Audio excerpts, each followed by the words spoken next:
Once upon a time, in the kingdom of Willowland, there was a graceful and spirited princess named Emily. Though she had everything a princess could wish for, beautiful gowns, sparkling jewels, and a grand castle, there was one thing Princess Emily loved more than anything: dancing. Every evening, she would sneak away from the palace, twirl through the gardens, and imagine herself dancing at a grand ball. But what she longed for most was the chance to dance freely, without the weight of royal duties. One day, as Emily was walking through the market, she noticed something unusual. A small, humble shop stood tucked between two grand buildings, its windows filled with the most beautiful shoes she had ever seen. There were slippers of gold, boots of velvet, and shoes sparkling with diamonds. But in the corner, resting on a cushion, were a pair of bright red dancing shoes.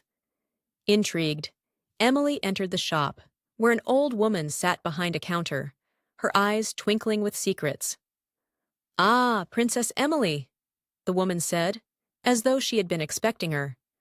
"I see you have found my special shoes." "They're beautiful," Emily said, her voice filled with awe. "But what makes them so special?" The old woman smiled mysteriously. "These are no ordinary shoes, Princess. They are enchanted. When you wear them, you will dance as never before. But beware, once you put them on, you cannot stop dancing until you learn the true meaning of freedom." Princess Emily was intrigued, but a little cautious. "What do you mean by the true meaning of freedom?" The old woman's smile deepened. "That, my dear, you must discover on your own." Without giving it much thought, Princess Emily purchased the shoes and hurried back to the palace. That evening, as the sun set and the stars began to twinkle, Emily couldn't resist. She slipped on the red shoes and stood before the full-length mirror. As soon as she fastened the last buckle, she felt a surge of energy. The shoes seemed to hum with magic, and before she knew it, Emily was twirling, spinning across the floor. The more she danced, the more she felt her heart soar. The joy of movement filled her, and for the first time, she felt truly free. She danced around her room, out through the palace corridors, and into the moonlit gardens. The shoes guided her, moving faster and faster, and no matter how hard she tried, she couldn't stop. As the night passed, Emily realized the magic of the shoes was taking control. She had forgotten to take a breath, and she couldn't stop the rhythm. In her frantic spinning, she knocked over vases, tripped on rugs, and stumbled through the halls. Yet she couldn't make her feet stop moving.